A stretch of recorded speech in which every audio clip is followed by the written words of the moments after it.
Motorcycle Men.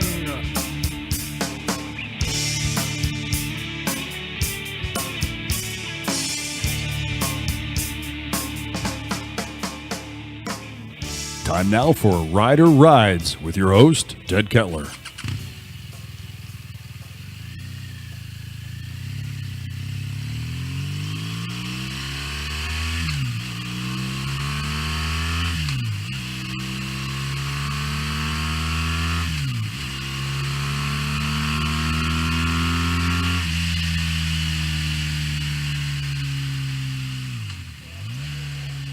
Hello and welcome to another installment of Rider Rides here on the Motorcycle Men podcast. I am Ted, your host. Rider Rides is where you, the listener, has the opportunity to tell us about your bike and why you ride it and what makes it your bike. Doesn't matter what you ride, where you ride, or how you ride. The important thing is that you do. That bike you just heard is from today's rider. Joining me here in the corner booth at the V-Twin Cafe is Brian Hunnicutt, all the way from Fairfield, California. Brian, welcome to the Motorcycle Men podcast. Hey, thanks, Ted. Thanks for having me. Glad you could be here. So, why don't you tell us about that bike that you own? Okay, it's a 2014 BMW R1200 GS. It's the standard one, not the Adventure. Okay. Anything else? You know, the funny thing is that's probably one of outside of any Harley Davidson, probably one of the most recognizable motorcycles out there, thanks to those two guys that rode around the world on their bikes. Right, and that's kind of why I bought the bike. I was about to ask you that. So what made you choose that bike? Yeah, so I had a VFR 800 in 2006. I had 130,000 miles on it. It's getting a little long in the tooth. And I had a Suzuki RMZ 450 motocross bike I rode off-road. So I wanted to get one bike that did everything, and I kind of landed with that. So how many miles did you have on that? The VFR 800 had 135,000 when I sold it. So you were doing more than just going down to get bread. Well, I mean, it's my only vehicle, right? I have a car, but I rarely drive it. So it was my primary means of transportation. I was commuting between Vacaville and Oakland, which is 60 miles each way every day. So, well, you are in California, and you pretty much have nice weather all the time. Yeah, and you can split lanes. And you can split lanes. That makes it, why not, right? So give us some details about your bike, like the tank size, seat height, weight, etc. Yeah, so it's the standard. So it's a 5.5 gallon tank. Seat height, it's got electronic adjustable suspension. So when you preload the rear shock, the seat height changes. So standard for one rider is 32 inches. Rider and luggage is 33, and with the passenger, it goes up to 34. So wow, that's the seat height. It's the liquid cooled motor. It's the new improved Boxer motor. It's liquid cooled. It's 125 horsepower, 92 foot-pounds of torque. Let's see, 1,170 cc's. You know, it's fly-by-wire. It's got everything. It's really nice.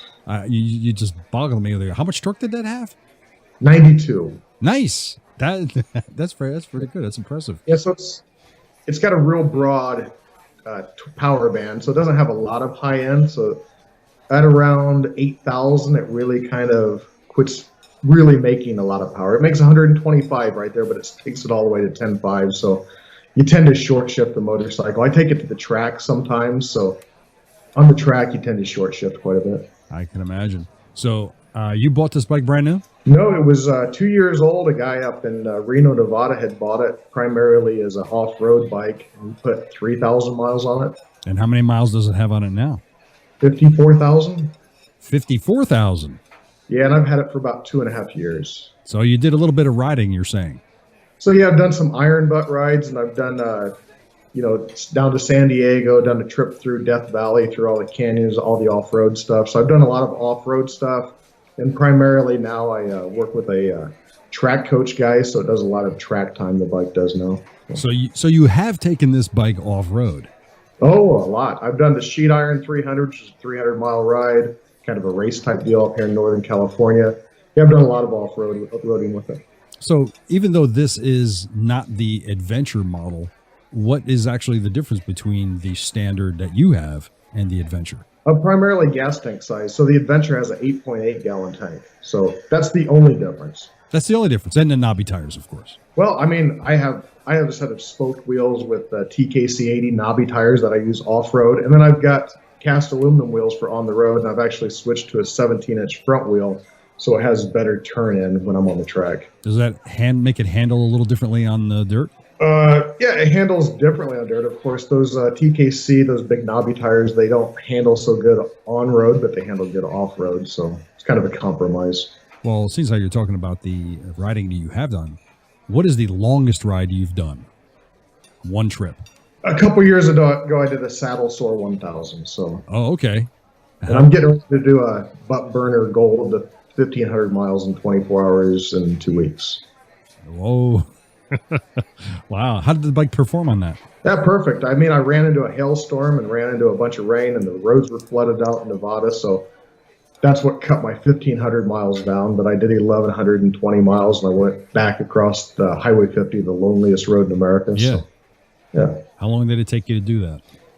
18 hours.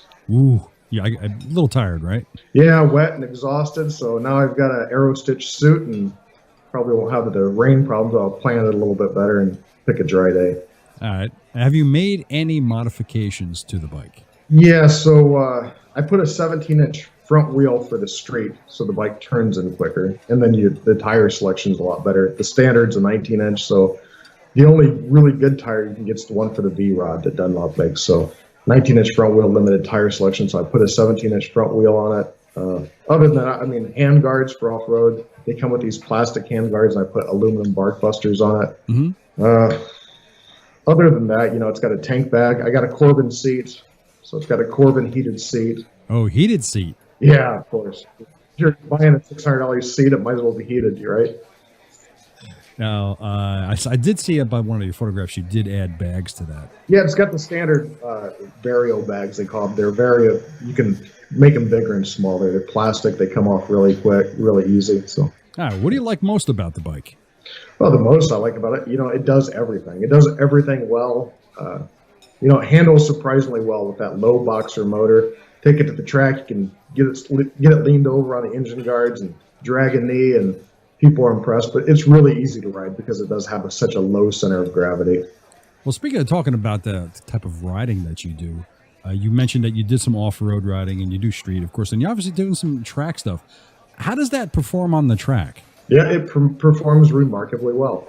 I have 2 other race bikes that I race now, so it doesn't get as much track time. But when I do take it to the track, it performs really well. People are impressed by it. I would think so, because it does sit rather high. It's got a great ground clearance. So Right. your lean over angle is pretty high to a point. Yeah, and that helps you, with that ground clearance. It gives you plenty of clearance, so you can get the bike leaned over quite a bit. Do you have any future upgrades planned for it? No, I was thinking about putting an auxiliary tank, a 6-gallon tank on the back, for the 11 gallon for the Iron Butt Association, if I ever wanted to do their go. So If you ever lost your mind and felt like doing something crazy, then you would do that, right? Do you have any long rides planned for the future coming up with the bike? Yeah, like I say, in 2 weeks I've got that 1,500 mile and 24-hour Iron Butt ride, and then That's the bun burner? Is that correct? The Bun Burner Gold. The Bun Burner is 36 hours and 1,500 miles. Oh, so the bun burner gold is the one that you have to do in 24.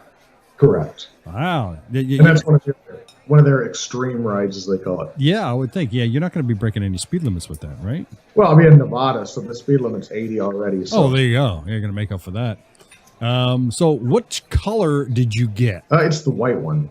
Yeah, okay, so it's the white and gray, I believe that is. Yeah. It's a mixture of that. So why should somebody get this bike? Yeah, if you want a bike that performs well, does everything good, long distance touring, commuting, off-road, does everything well. Why you shouldn't buy a bike is it's pretty ugly. I mean, it's not particularly a nice looking bike. It's got the beauty of a hammer, so. It's utilitarian, I guess you could say, right? Right. Again, I'm about function and not fashion, so. I understand. Is there anything about the bike you don't like?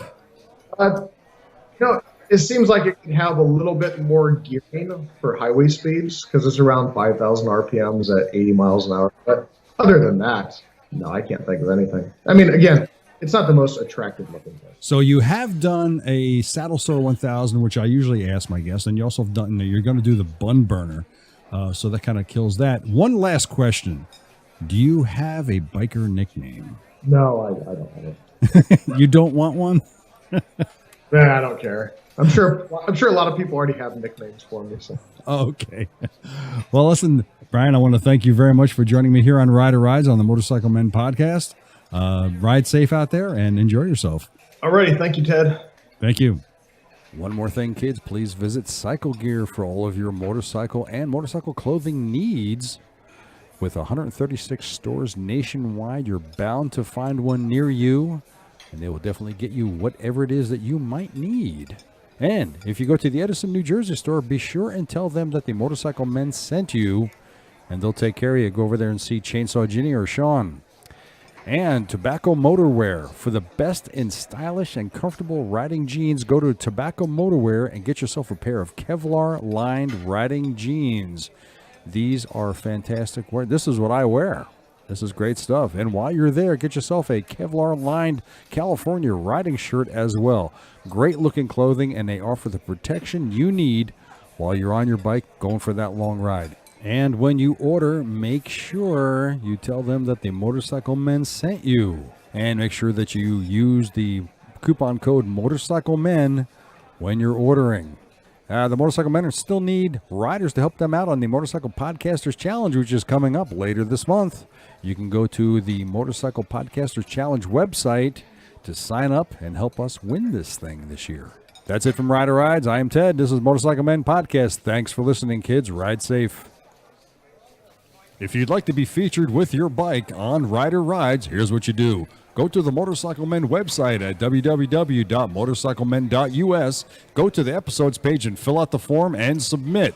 If selected, all you have to do is provide us with a soundbite of your bike, and you'll get a one-on-one interview with your host. Thanks for listening, and keep on riding.